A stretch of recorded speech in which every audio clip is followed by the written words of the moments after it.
Good afternoon. I am honored to welcome you to historic Graham Chapel at Washington University in St. Louis to celebrate the extraordinary life of Michael Neidorff, alongside his many friends and loved ones. Michael was an incredible leader, and he was a role model for me. It was a joy to come to know him and Noemi in my role here as WashU's chancellor. Michael was so extraordinarily generous in his professional life and as a loving husband, father, and friend. His willingness to lend a hand or a listening ear, even in the midst of his health battles, was exemplary of his character as a true philanthropist. We are so very thankful to count Michael and Noemi as members of our WashU family. Thank you for sharing this day with us, and again, welcome.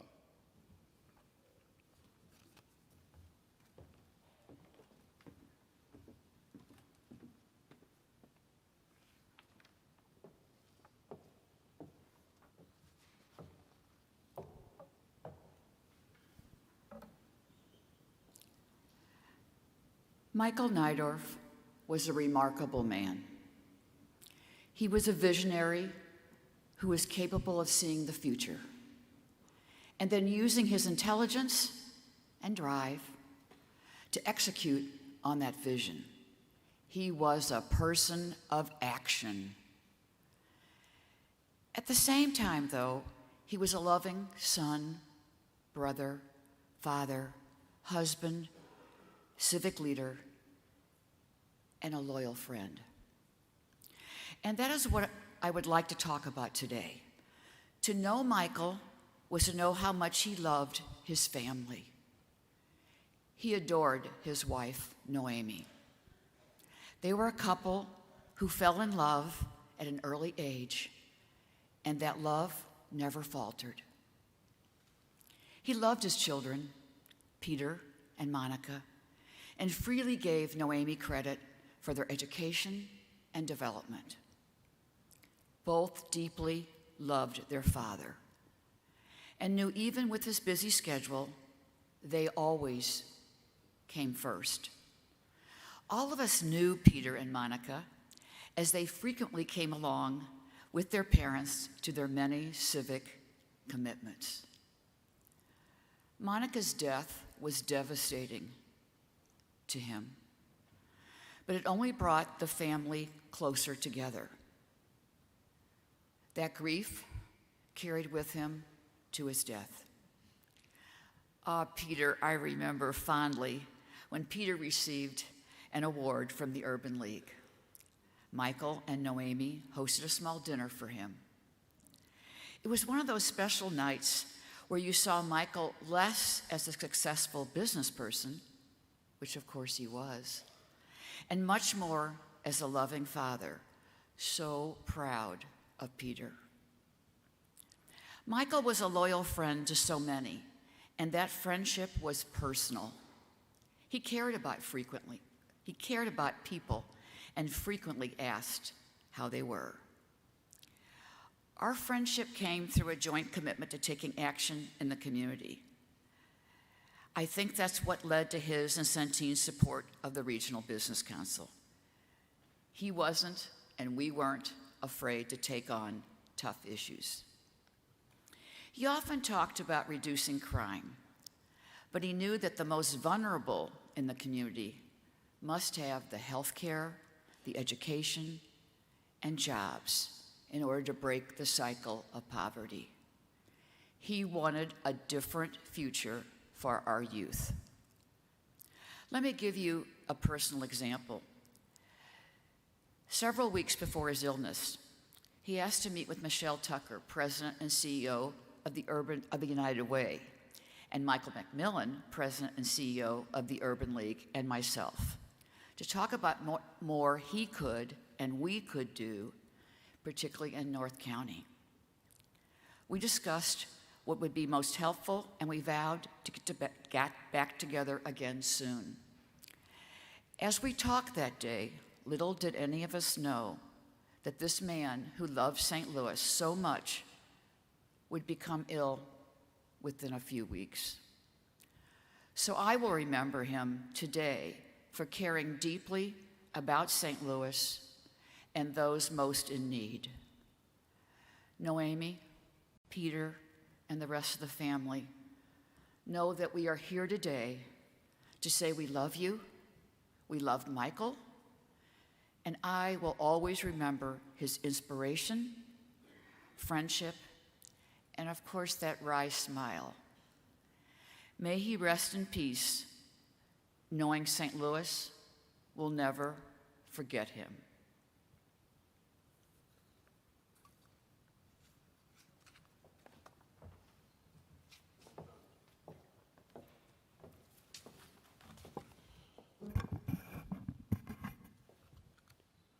Chancellor Martin, thank you for hosting this today. And as you know, Michael loved this university. Kathy Osborne, your comments were absolutely exemplary and excellent, and I thank you. To all the people in this wonderful chapel, thanks for being here. Michael was an outstanding human being. Small in stature, but a giant in ideas, dedication, and accomplishment. If you had to pick one word that would emulate and capture Michael, it would be visionary. Michael had a vision. He was a visionary in life, in business, in education, and in sharing. He was an individual who loved life. See that big, infectious smile? Come up and grab your hand and tell you a joke. He loved to laugh, loved to smile. He loved his family. He adored Naomi, his son Peter, and his daughter. He loved his company, he loved St. Louis, and he loved his community. He built a great company in St. Louis to serve not only the people of this area, but this country. And he did just that. He did it not only nationally, but internationally. Michael was truly a compassionate character, an individual who loved life, but also wanted to do what was right. And he was able to do that through his work in charity, through the Urban League, his work as a policymaker nationally, but also as a corporate chief of healthcare in America. Michael wanted to provide the highest quality healthcare for all of the needy in America. He built it incrementally, state by state, community by community, and that's where Michael was at his best. He loved to go into the communities. He loved talking with governors and legislators and congresspeople and policymakers alike. He loved to go into the business all over the states we were involved in. Michael's motto was to take care of people and to do what is right for those individuals and right for the country. And if he did that, it would be good for Centene. Mike was truly the type of person that when he saw an obstacle, he would go through it or around it. He always was able to figure out a way to overcome it. Nothing could stop him. He was indefatigable in getting things done. Michael recognized that some policies coming out of Washington, Dick,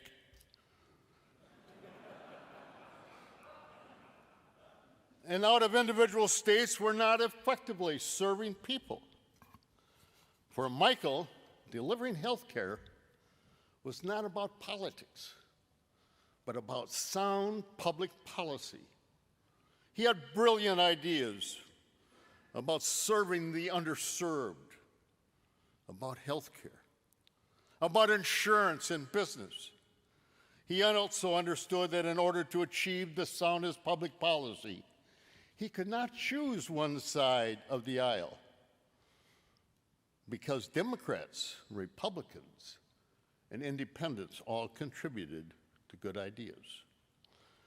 To achieve the best outcome for those he served, he worked diligently with all sides, evidenced by the bipartisan group here. Michael focused on policies that were good for the country at large, not just for Centene. Michael was able to really deliver home the reasons why Centene's policies were the right direction for this country. And the Affordable Care Act, a lot of that Affordable Care Act, you're going to find Michael Neidorff footprints and fingerprints all over it because it dealt with the poor. It dealt with the uninsured. And Michael wanted everybody covered with insurance. As a board member with some outstanding individuals, John Roberts, Bob Ditmore, David, and Dick, we all had a front row to watch Michael's remarkable and visionary leadership. I can remember when I went on the Centene board and we were doing a little over $20 million a year, then $2 billion, and it just accelerated thereafter. Because Michael would never take no for an answer. Michael convinced the board that the direction we were going in was the right direction. And what a remarkable journey. From an idea of $20 million to $126 billion past year, all due to Michael's sheer leadership, his diplomacy, his willingness to listen and challenge all of us. The old board and Michael took a small company which they stole from Milwaukee, Wisconsin.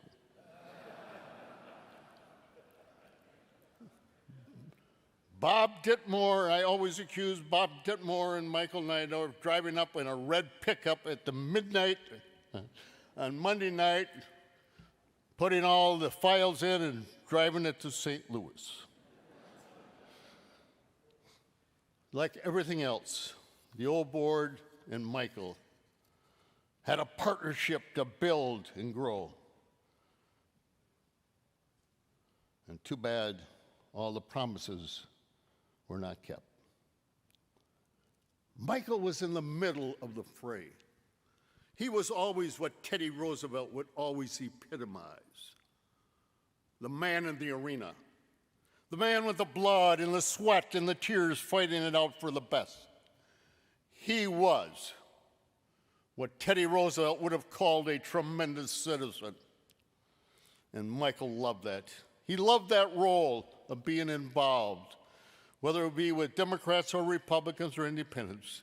He loved to be in the fray, discussing new ideas in which he could hopefully convince both sides to come to a consensus on. He wanted to be able to deliver that consensus and articulate and develop sound policies for the betterment of mankind. And that, to me, was one of the strongest characteristics of Michael Neidorff, the man, the visionary, the dreamer. There won't be another like him. A Jewish phrase, Yehai Sakrona Barak. Such a simple yet powerful statement. May his memory be a blessing.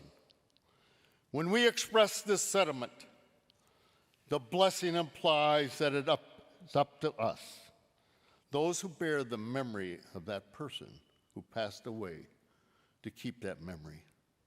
The goodness they brought into the world, the generosity, their good works and deeds alive. By speaking their name and memory, we carry on that legacy, both in our hearts and in our minds.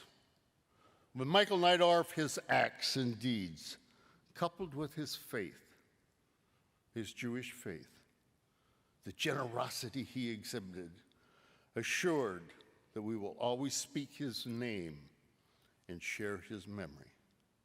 I am certain in this group that each and every one of us gathered here today can think of something that wasn't mentioned, a memory some shared and others unique.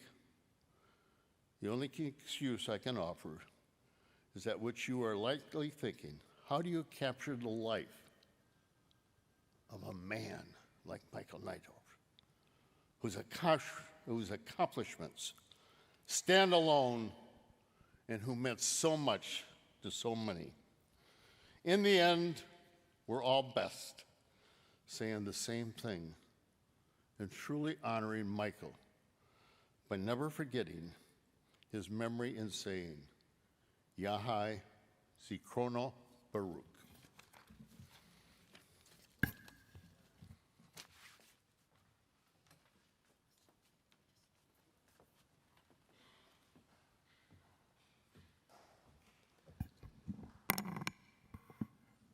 I am honored to be here with all of you to remember the life and the goodness of Michael Neidorff. And all of us surround Noemi and the entire family with our love and empathy, and we share your sorrow over this great loss. Michael Neidorff was the most strategic thinker I've ever met. And I've met a lot of strategic thinkers. Leadership requires an ability not only to see around every corner, but to know what to expect hundreds of miles ahead. And he did it better than anybody. On his watch, Michael turned a $20 million health plan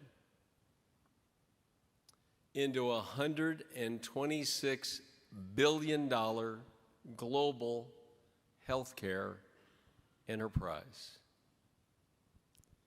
He was quicker than everyone else to see the trends. He understood every facet of the business, and he executed a strategy with brilliance that will be studied by business school students and professors for years to come. And he did it all with a business that was providing quality health care for the poorest people in America.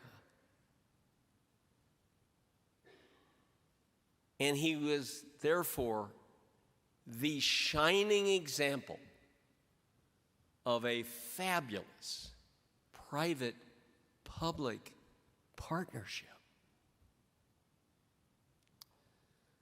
Michael knew that a successful business was more than just delivering returns for investors, which, for the record, he did amazingly well. But he was also concerned about investing in his employees and every community where Centene had operations. And that was a lot of communities. Think about this. Under Michael's leadership, Centene became a public company, soared to a Fortune 24 company, bigger than Facebook, bigger than Federal Express, Disney, Goldman Sachs, Johnson & Johnson, and many more, names that you would know.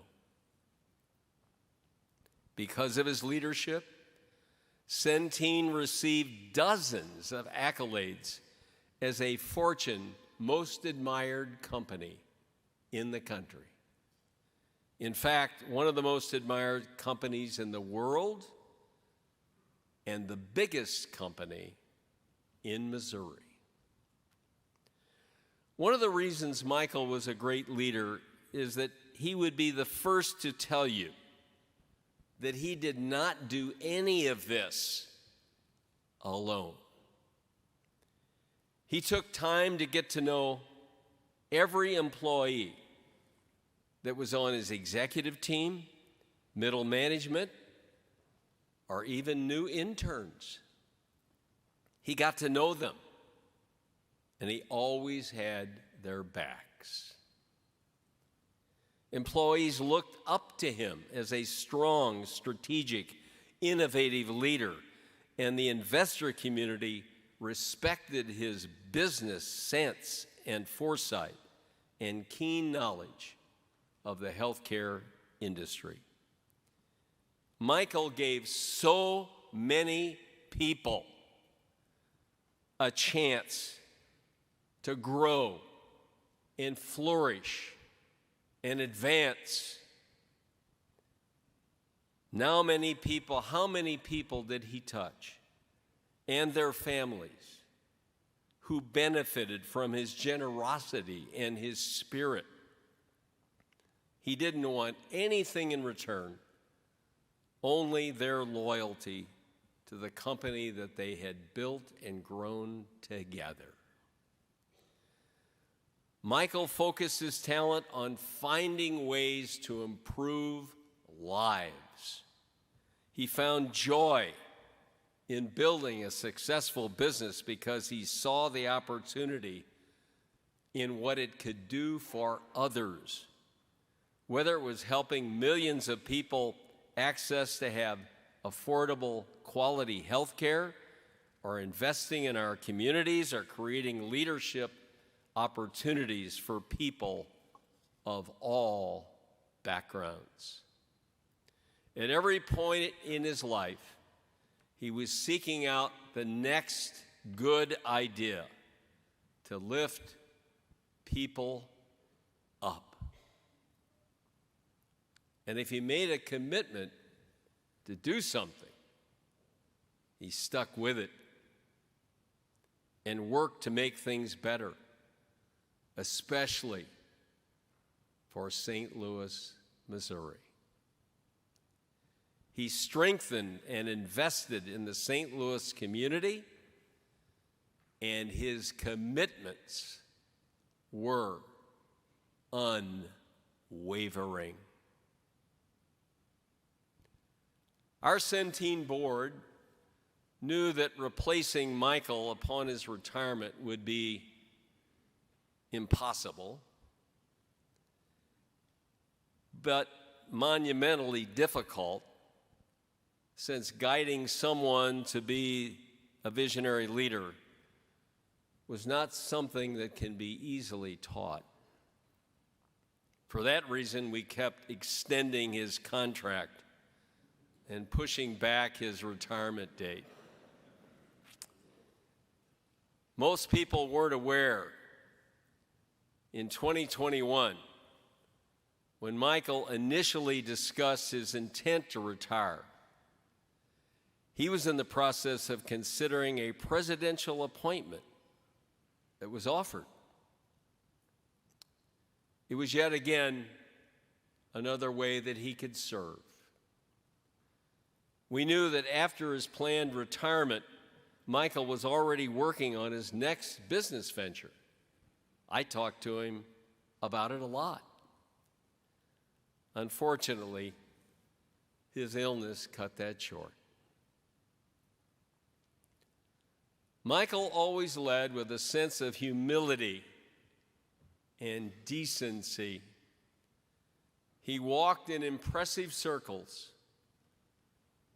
He had important friends in multiple presidential administrations. And as Tommy said, the halls of Congress, governors, amongst titans of global business and among many of the great leaders of our time. But he didn't really revel in important events or fancy dinners or magazine covers. He was the happiest with his favorite food, pig in a blanket. And I shared that passion with him. And the company of good friends and good family that he so much had. He constantly gave back,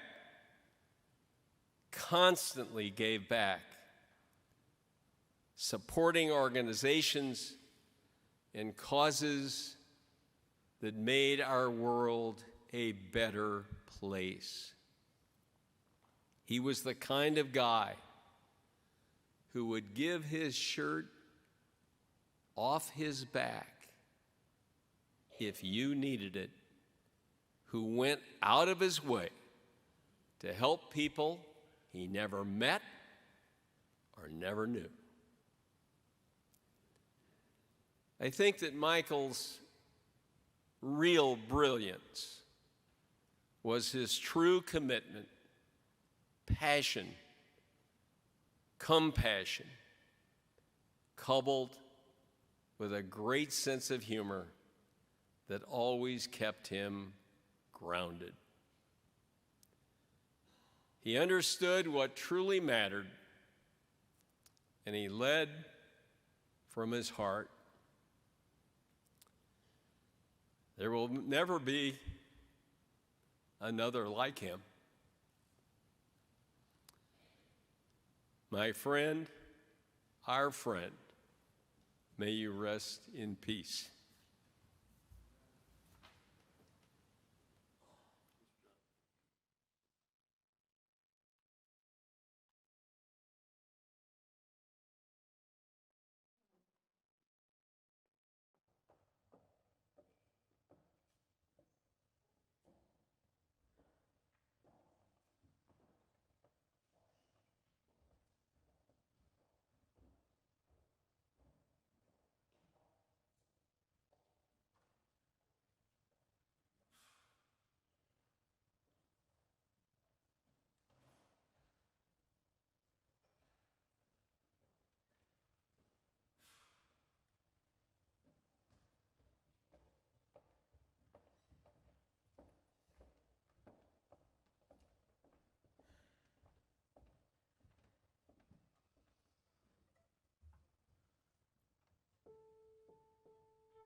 Michael was an icon in American healthcare history.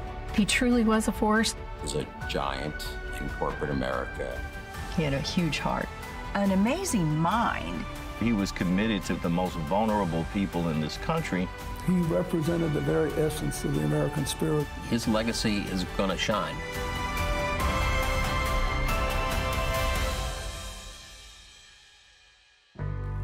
Encapsulating the achievements of Michael Neidorff, to say nothing of the generous spirit that guided his remarkable life, and to try and do it within short video remembrances is, well, a daunting task. But with the help of a large cast of family, friends, and colleagues, as well as a host of leaders and luminaries, we're going to try to do just that. Michael's astounding accomplishments as a corporate leader will be studied in business classes for years to come. His story is an increasingly rare one in American business, that of a founder and leader who over a single generation builds a great company from relatively modest origins. He grew Centene Corporation from a single health plan with $40 million in revenue into a multinational healthcare enterprise with annual revenues of $126 billion by providing health coverage to over 25 million people. At a pivotal time, he boldly led the way by investing in the emerging markets made possible by the Affordable Care Act at a time when many insurers were backing out. His strategy was so successful as he grew Centene into a powerhouse in managed healthcare. But Michael would want us to remember this as something more than a brilliant business strategy. His success in leading Centene was rooted in a deeply personal mission to deliver high-quality, affordable healthcare to the most vulnerable Americans. Michael was as much a healthcare visionary as he was a corporate titan. And he did all this while also making Centene an early leader in diversity and inclusion.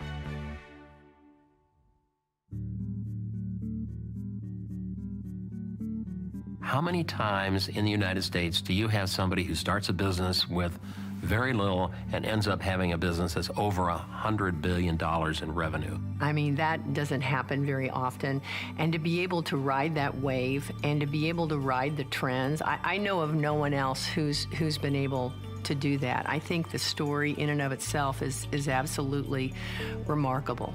He was a visionary, kind of which you rarely meet in life. His vision was far and long in the healthcare field. He was really unique. I would liken him to a founder of a Silicon Valley firm like Apple or Facebook or Google. Michael was always way ahead of everybody else. You know, he could see around the corner before other people could. And it's a God-given gift of being able to see the future. Why is scale so important? Scale is important in anything you do. We always used to say, you either have to grow or get paid a whole lot more for staying the same. Michael often used chess as a metaphor for how to run the business successfully and how to think about creating your own successful future. We always talked about this being a little bit of a game of chess and how great chess masters, saw the board 6 or 7 moves ahead, and I think he was really a master at it, as good as I've ever seen. It was really an honor for me to have had the opportunity to mentor Michael in his developing years. What inspired me to hire Michael was his basic intelligence, his ability to strategically think about the overall organization. Watching Mike grow and evolve from United Healthcare to Centene to leadership with success, my conclusion is that he was the premier healthcare executive in the United States. But more than that, I would wager that he built one of the most ethical companies in the United States.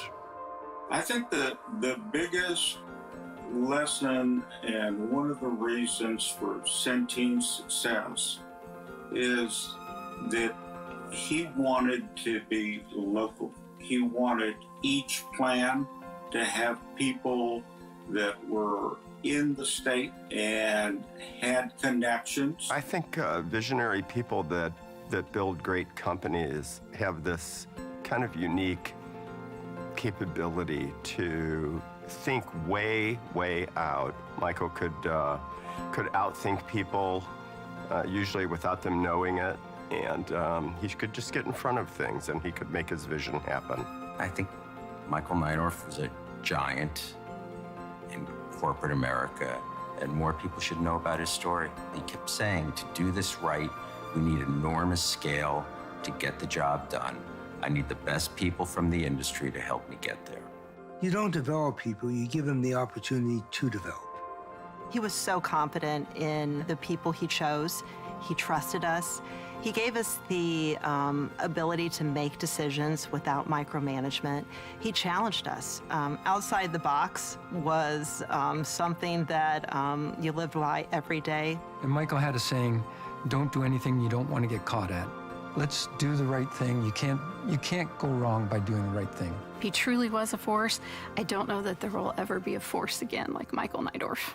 And it was very, very fun to be around and almost infectious to grab some of the passion that he just had about healthcare and just the community in general. I used to tell Michael that 2 40-year-olds could not keep up with his level of energy. We typically worked 12-hour days, 7 a.m. to 7 p.m., and Michael would call those half days. By building and growing a diverse and inclusive workforce, we are able to see challenges the way our members do. I'm impressed by the power of example he exhibited in the way he built Centene and his commitment to diversity, to lift opportunities for women, for people of color, for the LGBTQ community, for veterans. He was always looking to build a bigger tent, and he knew diverse groups would make better decisions, and he was rewarded for it. Yes, the company reached number 24 on the Fortune 500 list, number 57 on the Global 500 list, but more important to him, I bet, was reaching number 7 on the list of companies changing the world, and in the United States, number 2 in diversity and inclusion. Michael believed strongly in gender diversity, religious diversity, racial diversity. It's something he believed in. It's something he was born with. If you look at the legacy that Michael left and you look at the leadership teams that he assembled at Centene, you see a tremendous amount of African Americans, Hispanic, women, and others of minority groups that have risen to the highest levels of leadership at Centene. And you don't do that by accident. You do that on purpose. The diversity of the members that Centene serves is represented by the people who work there. We have a very large Hispanic and African American population as members of our health plans. And you will see at Centene that is actually part of our DNA. Michael felt very strongly, I believe, about elevating the role of women in business, and he's one of the few that had, I think, almost 50-50 female to male ratio in terms of senior leadership team. And if you look at the entire company, I think 70% of it is actually female.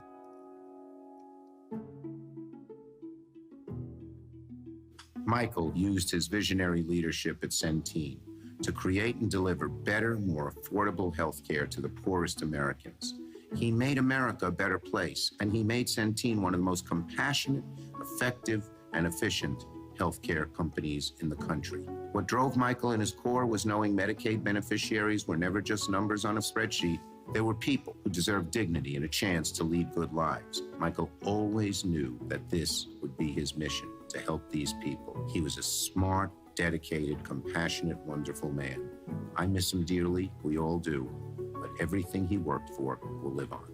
Centene is the leading Medicaid provider in the United States, and Michael led that organization from its earliest days, focused on taking care of the most vulnerable in our society. And frankly, Florida was one of the better markets for that because we do have a lot of people struggling to make ends meet. Michael had one simple mission, and that was to get health care more efficiently and, importantly, more effectively to millions of Americans that had lower incomes. It was that mission, getting health care to millions of Americans in a more efficient and effective way, that made everything work for him, and in the long run made it work for all those people he was trying to help. My father was a physician. If somebody couldn't afford something, he didn't charge them for it. And his attitude was, if they can pay me, they will someday. I think one of the important aspects of Michael was that his father was a physician, and he would talk often about going with his father to see patients. So I think deep inside, Michael had this personal experience with his father about compassion and empathy and really understanding what exactly his father's patients were experiencing. One word captures it all: visionary. Visionary in life, visionary in business, visionary in charity. And did such a fantastically good job for the company, for poor people, for the uninsured, but most importantly for the country as a whole.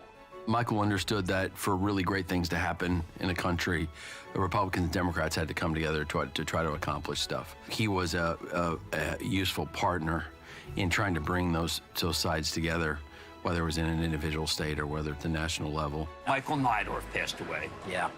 Maybe one of the most charitable, visionary people in the world. He gave a lot of people more.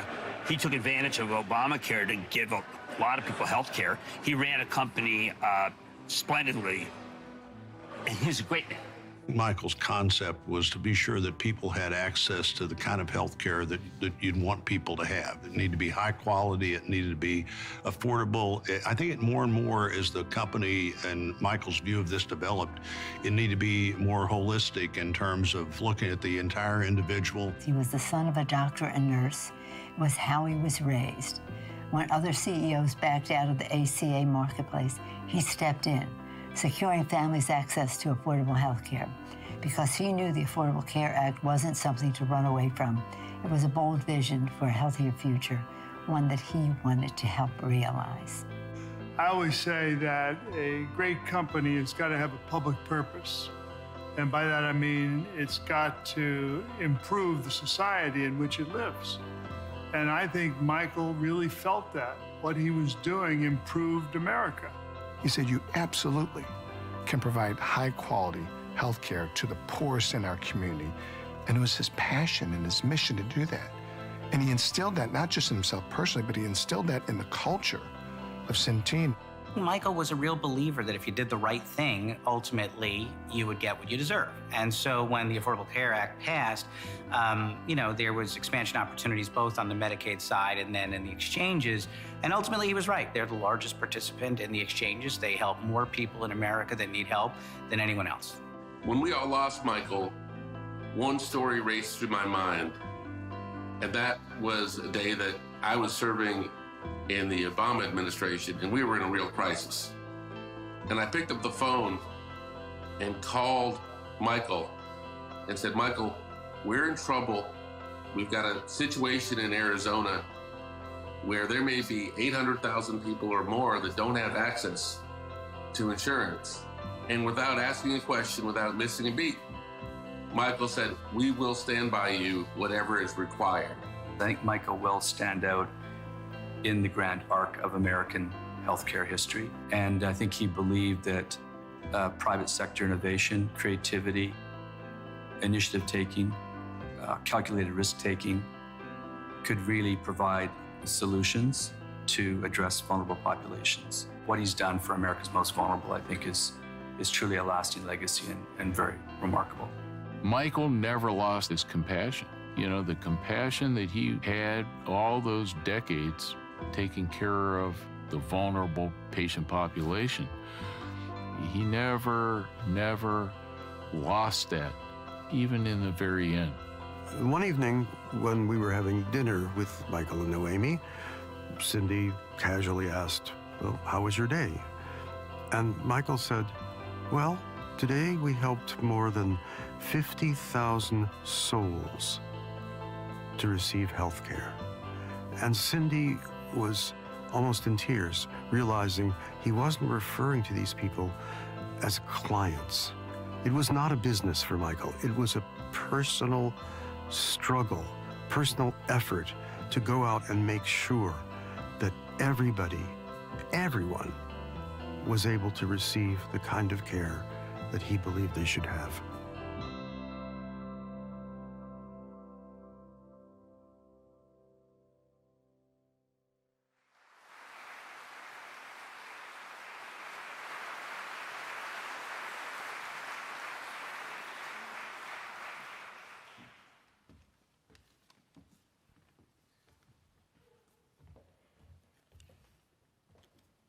That's going to be kind of hard to follow. Michael, when he was going to do something really important, he would stand up and he would go like this.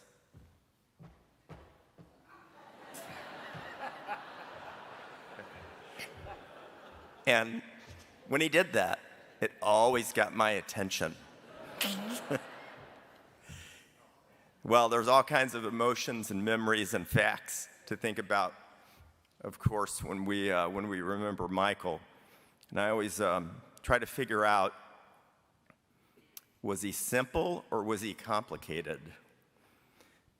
I knew Michael from the beginning of his meteoric growth of Centene, and I had an insight, really, that many people didn't have.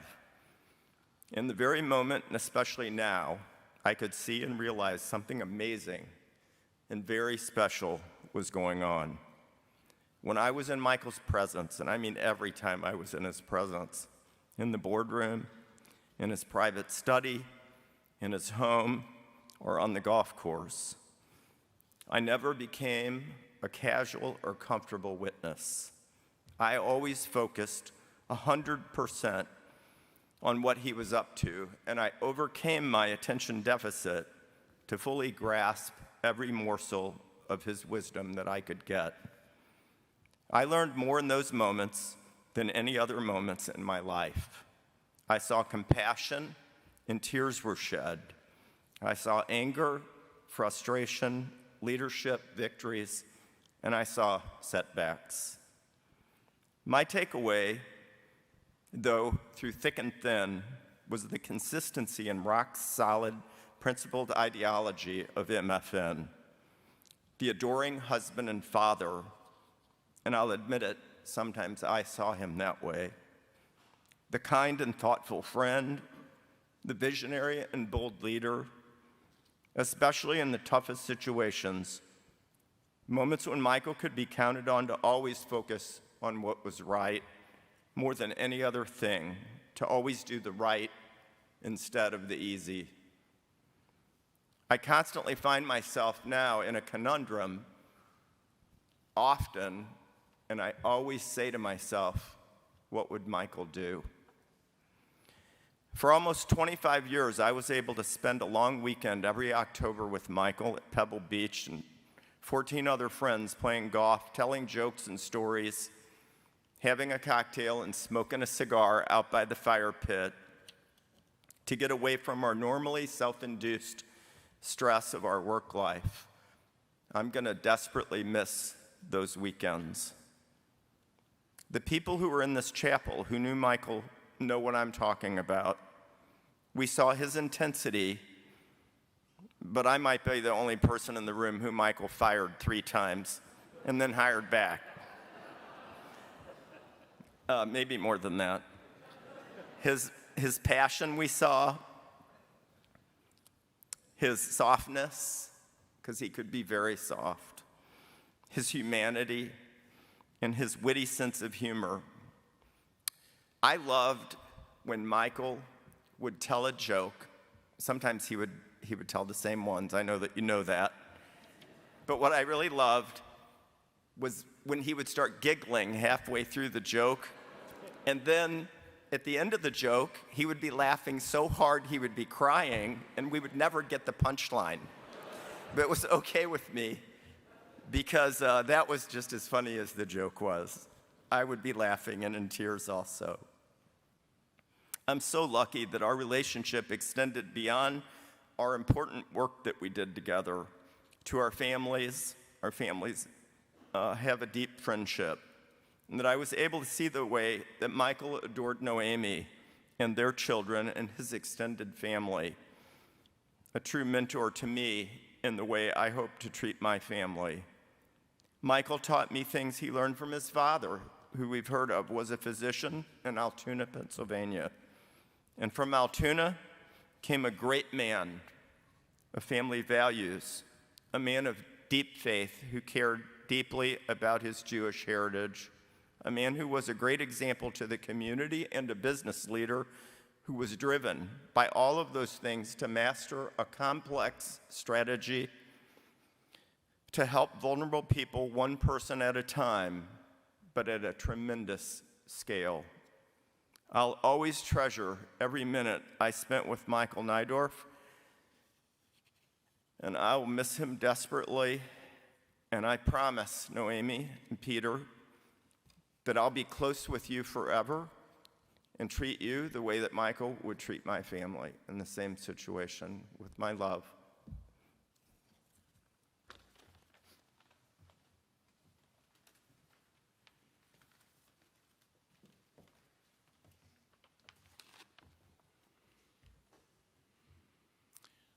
Michael Neidorff was a visionary business leader and an incredibly generous man. I got to know Michael shortly after my arrival in St. Louis, when I approached him to donate an endowed professorship to Washington University.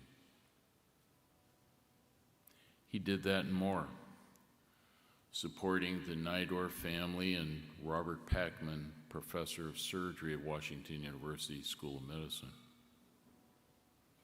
And then the deanship of the Brown School of Social Work. And then a groundbreaking investment in precision medicine at the School of Medicine, as well as pivotal investments in Siteman Cancer Center. These investments, in turn, spurred many new innovations in patents in breast cancer, Alzheimer's, and aging.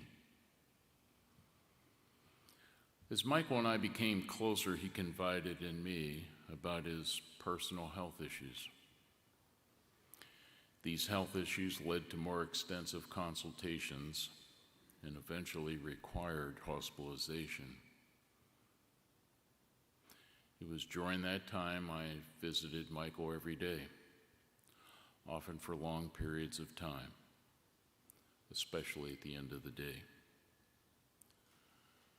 Because of COVID restrictions, only his wife, Noemi, and I were allowed as visitors. Michael had particular insight into his own health issues.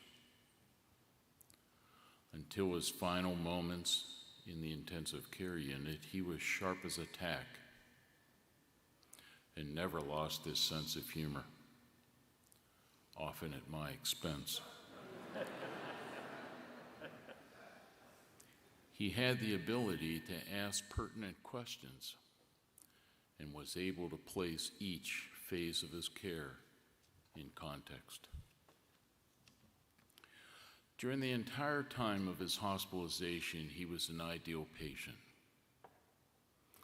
He never, ever forgot to compliment each and every caregiver who entered his room, whether they be physician, nurse, therapist, or housekeeper.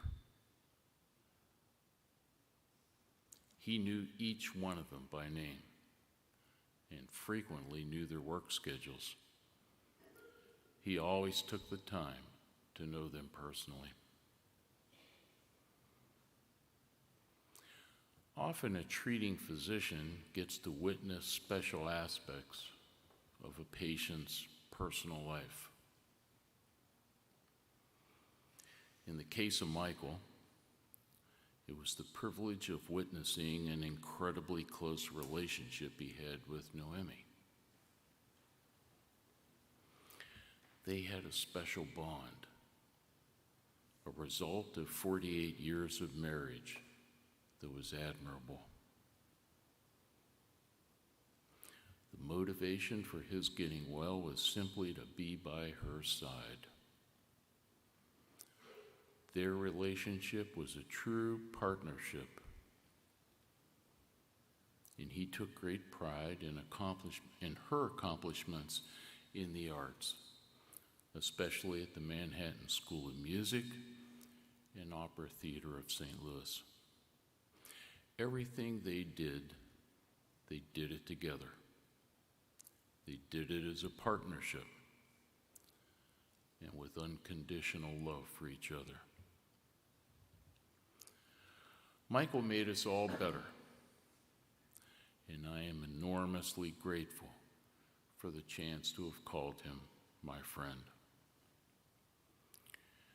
Looking at this large gathering today, I recognize that I am but a representative of the countless individuals who have benefited in multiple and profound ways from knowing Michael. It is impossible for any one of us to capture his full impact, but it will far outlive his brief time on earth. I will end my remarks with a quote by Ralph Waldo Emerson.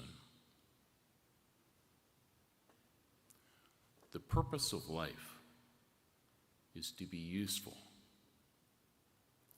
to be honorable, to be compassionate,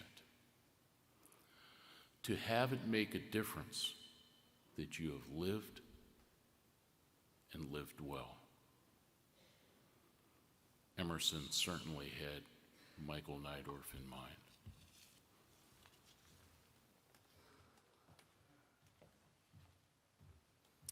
Good afternoon, ladies and gentlemen. It is a great honor to pay tribute to such an iconic figure in the St. Louis community, a mentor and a dear friend. The condolences of the entire Urban League family go out to you, Mrs. Neidorff, Peter, and all of the Neidorff family.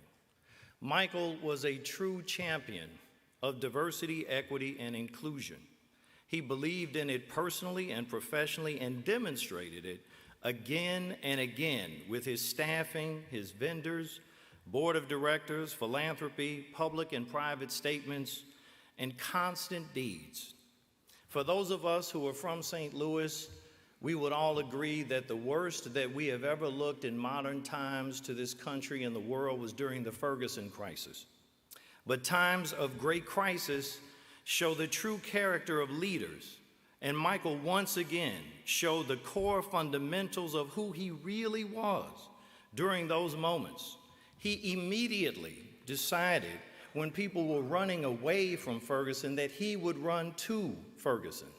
And he convened his board of directors that very weekend, and they decided to build a $30 million plus call center with hundreds of good paying jobs with great benefits and 80% of the people in the community receiving those jobs. He also made sure that that building was constructed with a very high percentage of minority contractors, and he made the space available to the community whenever they needed it. And while we were building our Ferguson Center with the Urban League, he had me to come over to the office, and the first question he said was, "Do you like pigs in a blanket?" "Yes, sir, Mr. Neidorff. I do like pigs in a blanket." Next question, "How much more do you have to raise to finish the campaign?" Once I told him the amount, he said, "The campaign is over. Go build this Ferguson Center and make it a shining light and a heal for the community so that all of us can come to it as a phoenix rising out of the ashes to help St. Louis move in the right direction." But that was not enough. He convened a group of us, Kathy Osborne, Kitty Ratcliffe, and others, and he said, "Let us put in a proposal to host the National Urban League Conference in 2017. And let us show the nation that we are a better people and a better region than what they saw on television during the Ferguson crisis." And under the leadership of our national president and CEO, Mark Morial, Dennis, Tina, and the entire team, we did just that. The 2017 National Urban League Conference had the most people and was the most financially successful one that we have ever had in the 112 years of illustrious history of the National Urban League. And so we would never have been able to do that without the hard work, dedication, and commitment that Michael had and his co-chair, David Stewart. But he knew that the job still wasn't done. So we partnered with People's Health Center to open a clinic in Ferguson. And before he left us, Michael gave us the funding at the Urban League to purchase yet another vacant, abandoned, derelict lot that at one point had a business on it that was burned to the ground during Ferguson, so that we here in this city could build an Urban League senior center and senior apartment complex that is currently under construction as we speak for $10 million on West Florissant. Michael's legacy will outlast all of us because of his faith in humanity, and all of his actions will serve as stabilizing factors in the lives of countless people around this region and this nation. And it is for those reasons and so many more that each and every one of us could tell about this amazing, iconic, transformational figure that we at the Urban League are proud to announce today that we are naming our new boardroom at our regional headquarters the Michael F. Neidorff Boardroom, to thank him and his family for the legacy, the hard work, and the dedication that he exhibited each and every day. May God bless each and every one of us to live a life of passion and purpose like he did, so that we can be a blessing to others. Thank you.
He was the least selfish person that I've ever met.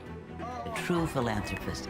Proof that leaders can do well by doing good. The consummate husband, father, and brother. Michael just adored Noemi. They were partners in absolutely everything. And I was truly blessed to have him in my life. He'll always be with us.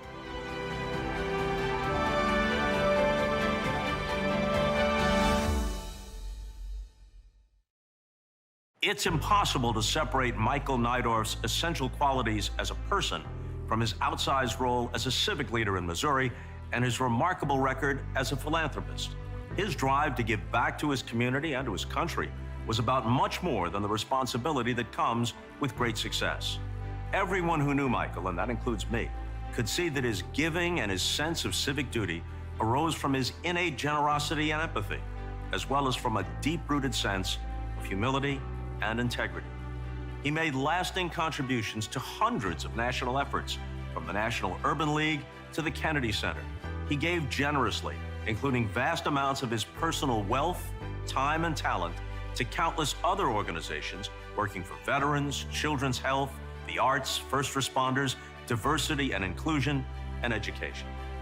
As someone with decades of connections to St. Louis, I can tell you that Michael deeply loved his adopted hometown and was one of its greatest champions and most important benefactors. Those same personal qualities allowed Michael to maintain deep and abiding friendships with people from all backgrounds. His greatest accomplishments were as a father and as a husband to Noemi, his partner in love and life for 48 years. Michael Neidorff led an exemplary life, one lived in service to others, and there's so much to celebrate.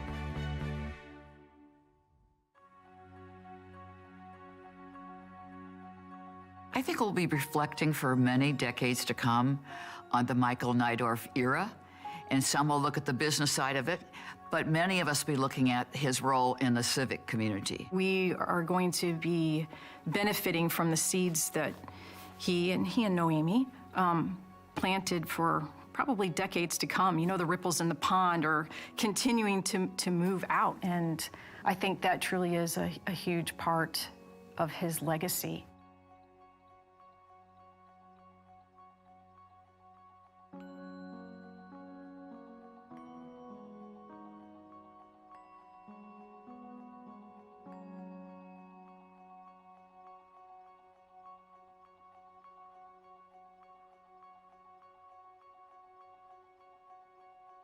There's no part of life in St. Louis that wasn't touched by Michael. There's no part of life in St. Louis that wasn't made better by Michael. As an advocate for things that would make our community more vital and stronger and safer and a better place to live and work and raise a family.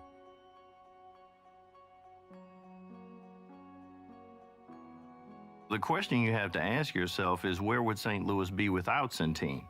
And where would the entire civic charitable community be without Centene? When you look at the impact that Michael had in terms of his leadership of wanting us to be the best region that we could be. Michael was just one of the most engaged, concerned citizens that you could possibly meet. And the conversation was always about, how can we do things better? How can we make other lives better? How can we have the arts play a more significant role in other people's lives?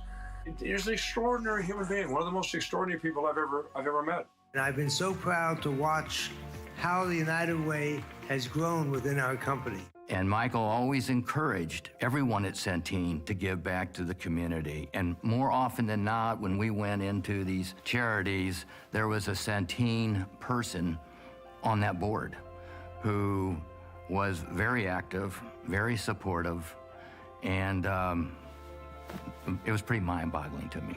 I didn't bring any particular benefits, and yet they were very kind and generous to me personally, and to efforts that I was engaged in. I'll remember that always. I mean, clearly there was a wide gap between our resources and position in the community and all that, but you didn't feel that way. I didn't feel that way with Michael and Noemi, ever. He gave his talents He gave us passion. He gave us time. And so at the end of the day, well, this is how he made such a huge difference in this community. Simply put, he was a giant. When he would take something on, you knew it was going to be more than just a check. He lived up to his commitments, and you were rest assured that he was going to make a difference. So it was just fun to watch him do that. And you knew that, and you had a sense of confidence that good things were going to happen when he was in charge. Charles Lindbergh's plane was called the Spirit of St. Louis, but actually to me, the Spirit of St. Louis was Michael Neidorff.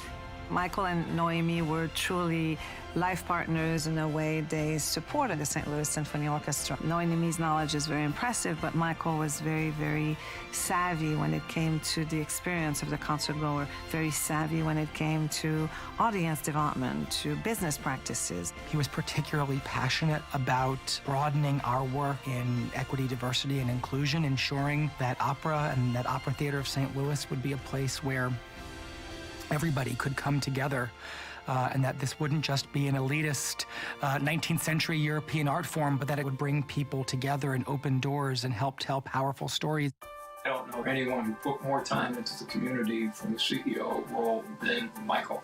His motivation was he wanted a community that was safe for his employees, safe for the residents that lived there, and he felt very strongly that every person who resided in St. Louis should have the ability to sit on their front porch or walk to their car without any threats of violence. Michael was not afraid to point out where he felt things could be improved in St. Louis, and sometimes was criticized for that. But he loved this community, and he wanted to see it the best it could be. I think since he was a person of service, I think he naturally understood the sacrifice that people have to make, and particularly our veterans. But also included in that would be our police and fire departments.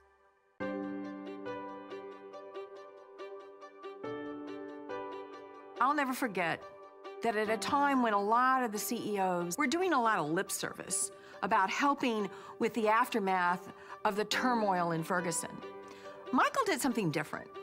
He didn't say, oh, we're gonna have more inclusivity, we're gonna work harder at hiring more Black St. Louisans. He went to Ferguson and he said, I'm gonna build something and I'm gonna create jobs right here in Ferguson.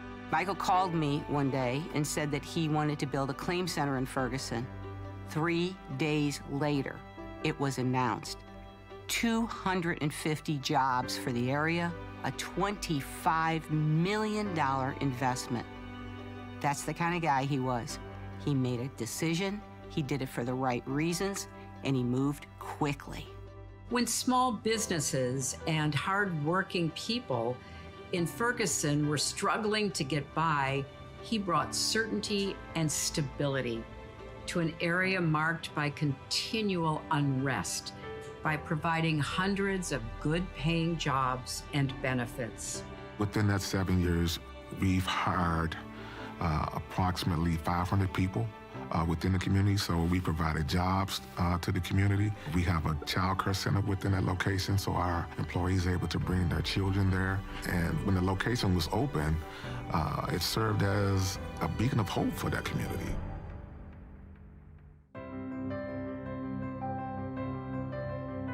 We will not financially support things we're not involved in. It's way too easy to write a check and say, I've done my duty. I think it's important to be engaged and help.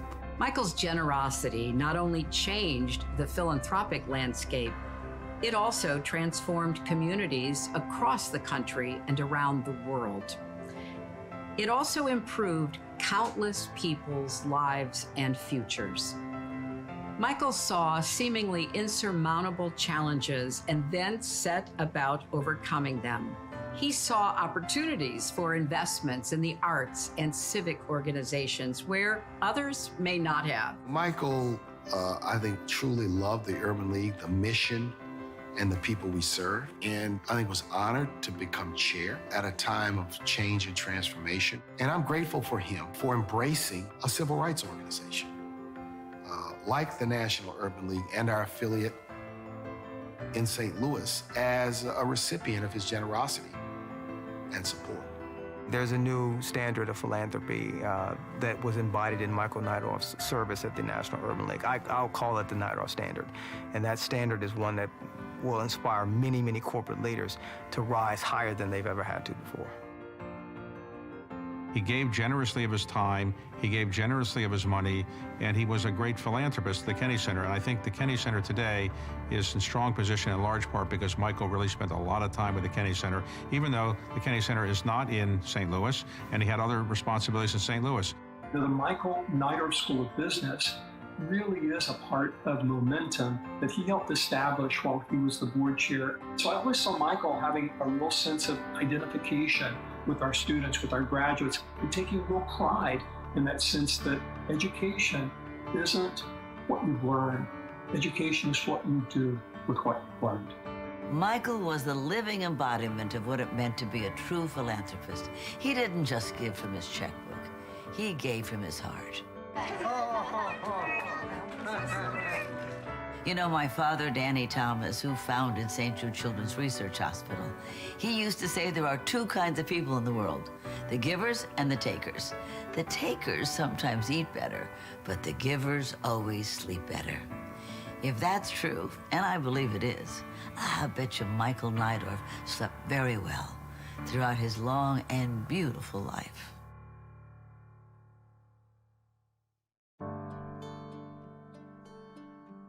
To most, he was Michael. Somehow, my father didn't seem comfortable with being addressed as Mr. Neidorff. But to my mom, my Aunt Susie, my Uncle Bobby, and to me, he was a devoted, loving husband, brother, and my dad. My father and mother enjoyed 48 years of wedded bliss. They had nicknames for each other. She was his Whiffy, and he was her Muckle. Playful names that carried meaning just between them. Their joy in just being together was downright palpable. They were a unit, or as Dad would often say to my mom, we're one, Whiffy. It's almost impossible to go through any discussion without saying automatically, Michael and Noemi. It really is difficult to separate the two of them in our minds. They were together and still are. It was always fun to watch them interact with each other and watch Noemi give it back to him just as bad as he gave it to her. Noemi was the love of his life, and it starts with the two of them. As I think about that, what a great example they were of what a successful marriage looks like. My dad was fun. He could not resist a good time, and he genuinely loved surprising all of us. He was always up to something. He couldn't hide that wonderful twinkle in his eye or that mischievous grin.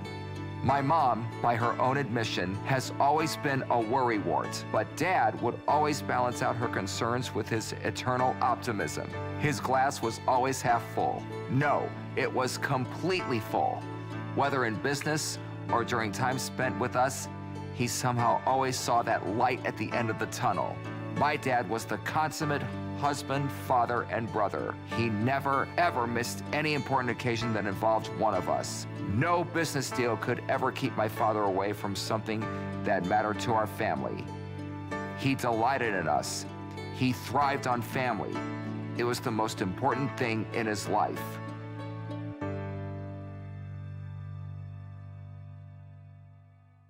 Noemi, this is Yo-Yo.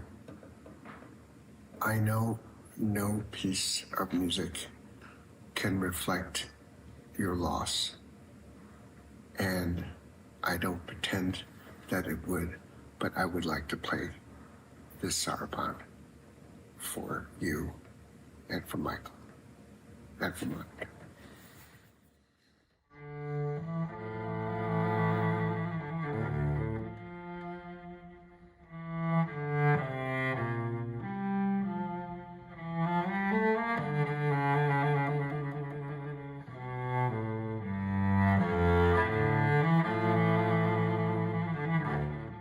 Following my dad's passing, our family all noted one common trait that literally thousands of people had reflected upon to us in person and via notes and texts.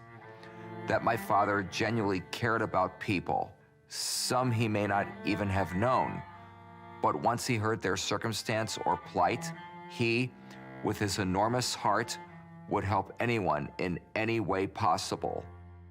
We miss him beyond imagination, and we treasure the memories. I know all the people who had the privilege to work with him will never be the same. He truly transformed all of us for the better. I don't think anybody's ever really gone, and I think often about him, and I think his memory is a blessing in that regard.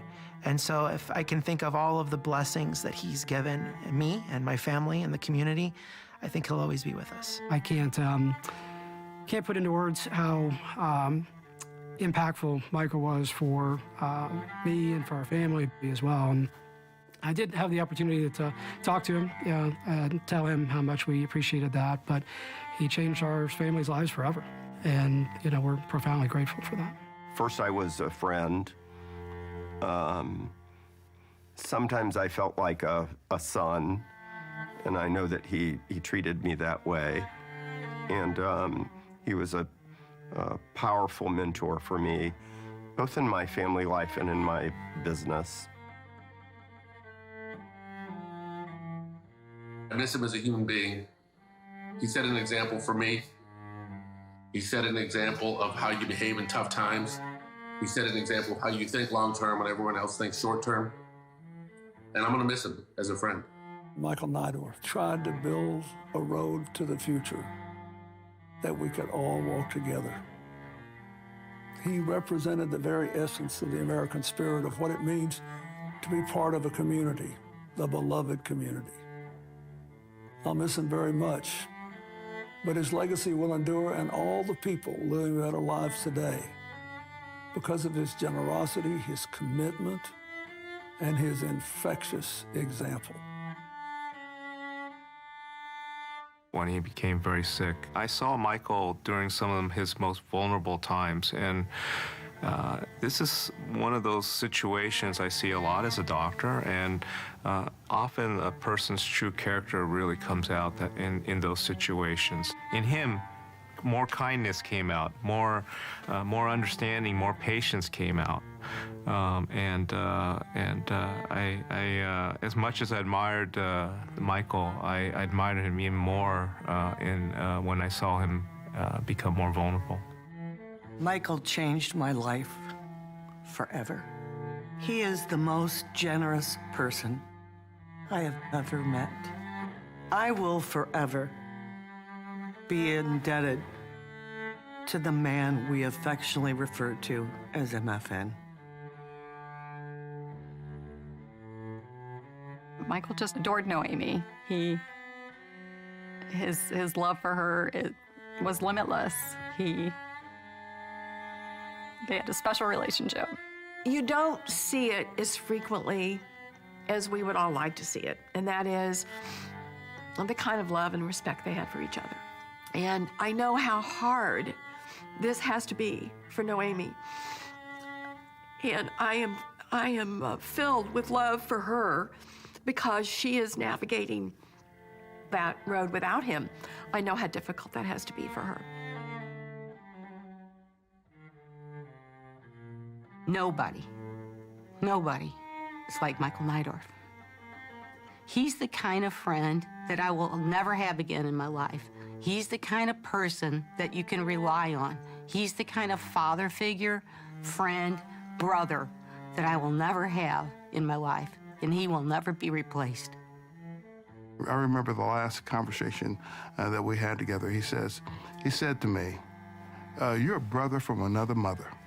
And that was very, very special for me. And the last comment I made to him is that I love you and nothing you can do about it.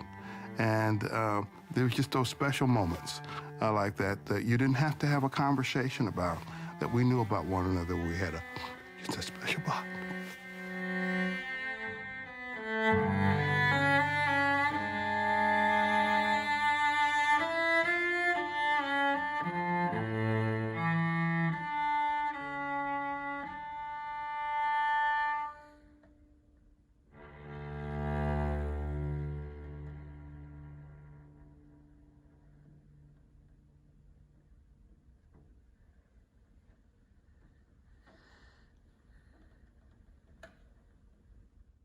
Running like a thread through Michael Neidorff's life was a profound sense of empathy towards others and an instinct for generosity that sometimes made him act almost on impulse.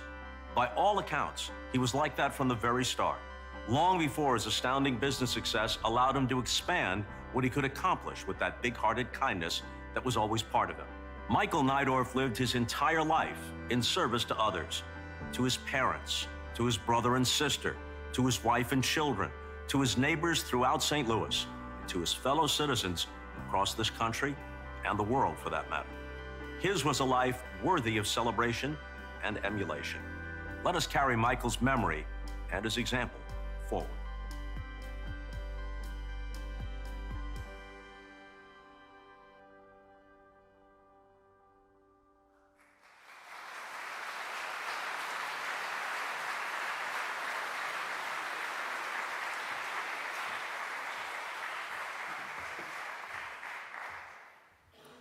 Thank you all very much for attending today. The Neidorff family would like to invite each of you to join them at a reception in the tent just to the north of this chapel. We would ask that you please stay in your seats until the Neidorff family has exited the chapel and the stage party has recessed. Thank you all very much for being here.